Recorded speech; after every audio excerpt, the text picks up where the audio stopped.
Assalamualaikum warahmatullahi wabarakatuh. Saudariku, pernahkah engkau merasa hidup ini seperti kereta cepat yang tak pernah berhenti? Setiap hari kita berlari mengejar target, menuntaskan daftar pekerjaan, dan berusaha memenuhi ekspektasi. Tubuh terasa lelah, pikiran kalut, dan hati seringkali kosong. Di tengah kesibukan itu, pernahkah kau bertanya, apakah aku benar-benar hidup atau hanya sekedar berlari? Sebelum kita menyelami kisah ini, izinkan saya mengajakmu untuk sejenak berhenti.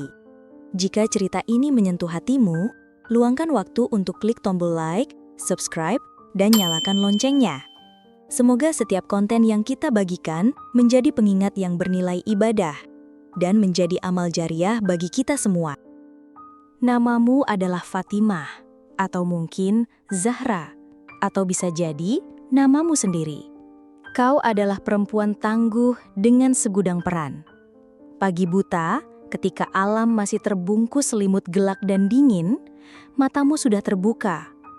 Tubuhmu bangkit dengan refleks, seolah ada alarm tak kasat mata yang tak pernah berhenti berbunyi di dalam dirimu. Tanganmu cekatan bergerak di dapur, menyiapkan sarapan, memastikan setiap sendok dan garpu tersedia, dan setiap potongan roti terpanggang sempurna. Aroma kopi dan nasi goreng memenuhi ruangan.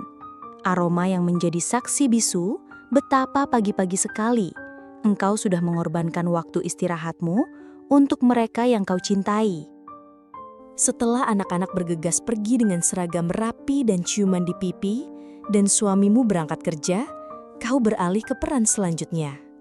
Di hadapan layar laptop yang menyala, tumpukan dokumen yang menggunung, atau dering telepon yang tak henti, kau bertransformasi menjadi seorang profesional yang cekatan. Sebagai seorang pekerja, kau dituntut serba cepat dan tepat. Setiap email, setiap tenggat waktu, setiap target adalah sebuah tantangan yang harus kau taklukkan. Otakmu bekerja tanpa henti, memikirkan strategi, menyusun laporan, dan menyelesaikan semua pekerjaan dalam waktu singkat. Kau seringkali terpaksa menunda makan siang atau bahkan sholat, karena pekerjaan yang tak bisa ditunda. Kau meyakinkan dirimu sendiri, tanggung, sebentar lagi selesai. Di sela-sela kesibukan kantor, kau harus menanggapi pesan dari grup keluarga. Ada notifikasi tentang jadwal pertemuan, kabar duka, atau sekedar obrolan ringan yang tak bisa kau abaikan. Pikiranmu terbagi, satu sisi fokus pada pekerjaan, sisi lain sibuk menanggapi dinamika keluarga. Kau terus berlari dari satu peran ke peran lain tanpa henti. Malam hari, setelah seharian penuh dengan urusan kantor, kau masih sibuk memastikan anak-anak sudah belajar dan rumah dalam keadaan bersih. Kadang, kau bahkan harus menyelesaikan pekerjaan yang terbawa pulang. Kau merasa bangga bisa melakukan semuanya. Kau adalah superhero bagi keluargamu, pahlawan tanpa jubah yang tak kenal lelah. Namun, di balik semua itu, ada suara-suara kecil yang mulai memberontak di dalam dirimu. Napasmu seringkali terasa pendek, bahumu terasa berat, dan matamu kadang kosong menatap langit-langit kamar saat semua orang sudah terlelap. Ada rasa lelah yang tak bisa diungkapkan dengan kata-kata. Kau mulai bertanya-tanya pada dirimu sendiri. Apakah ini hidup? Apa yang sebenarnya sedang aku kejar? Kenapa aku merasa kosong padahal hidupku begitu penuh?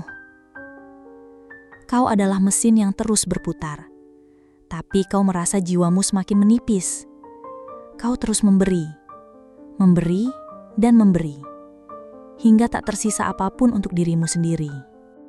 Suatu sore, kau sedang memeriksa laporan keuangan. Angka-angka di layar komputer terlihat menari-nari, membuat matamu lelah dan kepalamu berdenyut.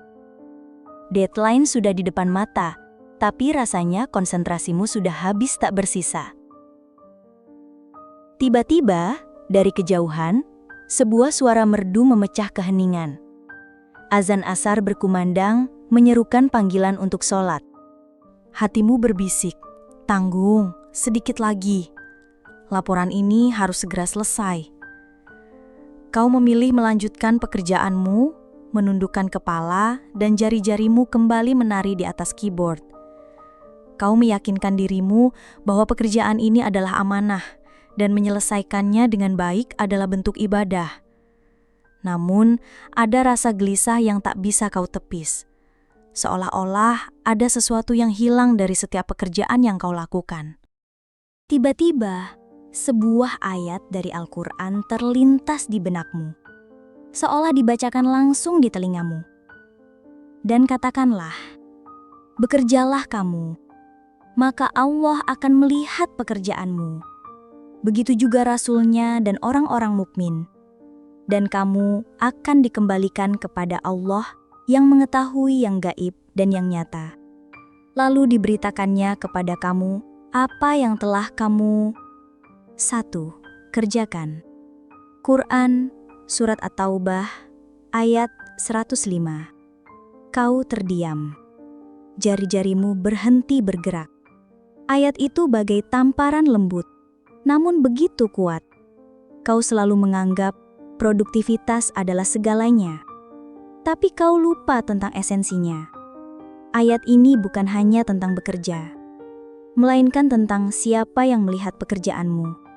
Bukan seberapa banyak yang kau kerjakan, tapi apakah di setiap helaan napasmu, di setiap ketikan di keyboard, di setiap sentuhanmu, kau sadar sedang dilihat dan dinilai olehnya. Selama ini, kau hanya fokus pada produktivitas dunia, melupakan bahwa ada mata yang maha melihat yang menilai setiap langkahmu, setiap tetes keringatmu, setiap detik yang kau habiskan. Kau tersadar sudah berapa kali kau menunda panggilannya, mengabaikan bisikan hati, dan menjadikan pekerjaan sebagai prioritas utama? Rasanya kau terlalu sibuk berlari hingga lupa kemana arah yang sebenarnya ingin kau tuju. Kau baru menyadari tujuanmu bukan hanya menuntaskan pekerjaan, tapi bagaimana pekerjaan itu bisa menjadi jembatan menuju ridhonya. Malam itu, setelah semua urusan selesai, kau duduk di tepi ranjang. Suasana sunyi, hanya suara detak jam dinding yang memecah keheningan. Lampu kamar redup, dan bayanganmu terlihat panjang di dinding. Selama ini, jeda yang kau miliki hanyalah waktu yang dihabiskan untuk sekadar meletakkan kepala di bantal. Memejamkan mata karena kelelahan, bukan untuk menenangkan jiwa. Istirahatmu hanya sebatas fisik, bukan rohani. Kau merasa seperti mesin yang terus bekerja tanpa henti, dan kini kehabisan oli. Kau bisa melihat tubuhmu terbaring, tapi jiwamu terasa melayang entah kemana. Kau merindukan momen di mana kau bisa benar-benar bernapas, tanpa beban, tanpa pikiran tentang daftar pekerjaan esok hari. Tiba-tiba, kau teringat kembali pada sholat 5 waktu, momen berzikir setelahnya, dan waktu muhasabah yang sering kau sepelekan. Semua itu adalah ruang bernapas yang Allah sediakan. Itu adalah jeda, bukan sekadar kewajiban. Itu adalah kesempatan untuk kembali sadar bahwa di balik semua peranmu sebagai ibu, istri, anak, dan pekerja, peran terbesarmu adalah sebagai hambanya.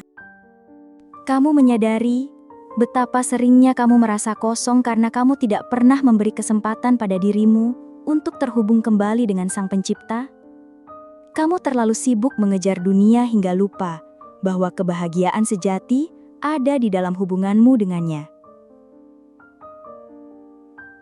Kamu sibuk memastikan semua orang di sekitarmu bahagia, sampai-sampai kamu lupa menanyakan kabar hatimu sendiri. Kamu mengisi hari-harimu dengan kegiatan, tetapi kamu biarkan jiwamu hampa. Esok harinya, kamu memutuskan untuk berbeda.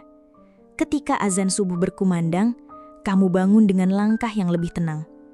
Kamu ambil air wudhu, merasakan sejuknya air yang membasuh wajah, tangan, dan kakimu. Kamu berdiri di atas sajadah, dan untuk pertama kalinya setelah sekian lama, kamu tidak terburu-buru. kamu benar-benar merasakan setiap gerakan sholat. Setiap takbir, ruku, dan sujud adalah jeda yang disengaja. Setiap sujud adalah momen terdekatmu dengan Allah, di mana kamu bisa menumpahkan segala beban yang kamu rasakan. Setelah sholat, kamu tidak langsung bergegas memulai hari. Kamu duduk sejenak, meresapi keheningan. Kamu melakukan refleksi, bukan refleksi tentang pekerjaan, melainkan tentang hidupmu. Kamu bertanya pada dirimu sendiri, apakah langkahku hari ini sudah selaras dengan tujuan hidupku sebagai hamba Allah? Kamu mencoba mengingat-ingat kembali, apakah setiap peran yang kamu jalani sebagai ibu, istri, dan pekerja adalah bentuk amanah yang kamu jalankan dengan penuh kesadaran dan keikhlasan? Jeda itu memberimu kejernihan. Kamu melihat setiap peranmu bukan lagi sebagai beban, melainkan sebagai amanah mulia dari Allah. Peran sebagai ibu adalah kesempatanmu mendidik generasi terbaik. Peran sebagai istri adalah ladang pahala. Dan peran sebagai pekerja adalah wujud ikhtiarmu mencari rezeki halal. Semua itu adalah ibadah. Kamu baru menyadari bahwa selama ini kamu terlalu fokus pada apa yang harus kamu lakukan, hingga lupa mengapa kamu melakukannya. Kamu mulai menyeimbangkan kembali hidupmu. Kamu menjadwalkan jeda di tengah kesibukanmu. 5 menit untuk sholat duha, 10 menit untuk membaca Al-Quran, atau bahkan hanya duduk diam sambil menatap langit. Jeda adalah caramu kembali ke pusat, kembali menyeimbangkan hubunganmu dengan Allah, dengan dirimu sendiri, dan dengan orang lain. Dengan jeda, kamu menemukan kembali makna hidupmu. Sejak saat itu, jeda menjadi ritual berharga dalam hidupmu. Bukan sekedar istirahat, tapi momen untuk mengisi kembali. Kamu sadar, seperti halnya ponsel yang butuh diisi ulang dayanya, jiwamu pun memerlukan pengisian ulang spiritual. Setiap sholat adalah titik balik. Setiap zikir adalah pengingat bahwa Allah selalu ada bersamamu. Dan setiap momen hening adalah waktu untuk kembali terhubung dengan Allah, dengan dirimu sendiri, dan dengan orang-orang di sekitarmu. Kamu menemukan kembali kedamaian yang selama ini hilang, di tengah hiruk-pikuk kotamu sekalipun. Kamu mulai menyadari bahwa dengan memberi dirimu jeda, kamu justru menjadi lebih baik dalam menjalani semua peranmu. Kamu tidak lagi mudah marah saat anak-anakmu rewel, lebih sabar menghadapi tingkah laku mereka, dan lebih tenang menghadapi tekanan pekerjaan. Kamu bisa melihat senyum anak-anakmu dengan lebih tulus, menatap mata suamimu dengan penuh kasih, dan mengerjakan pekerjaanmu dengan niat yang lebih lurus, bukan hanya karena tuntutan. Setiap tugas terasa lebih ringan, karena kamu menjalankannya dengan hati yang penuh. Jadi, saudariku, luangkan waktumu untuk jeda. Dengarkan bisikan hatimu dan kembali kepadanya. Karena di tengah kesibukanmu, jeda adalah hadiah terbaik yang bisa kamu berikan untuk dirimu sendiri. Jeda adalah caramu mencintai dirimu, caramu mencintai keluargamu, dan caramu mencintai Robmu. Jadikanlah setiap jeda sebagai langkah kecil menuju kebaikan yang lebih besar. Semoga kisah ini menjadi pengingat bagi kita semua bahwa di tengah hiruk-pikuk kehidupan, jeda adalah sebuah kebutuhan, bukan kemewahan. Jadikanlah jeda sebagai sahabat terbaikmu yang menuntunmu kembali kepada ketenangan dan keberkahan. Wassalamualaikum warahmatullahi wabarakatuh.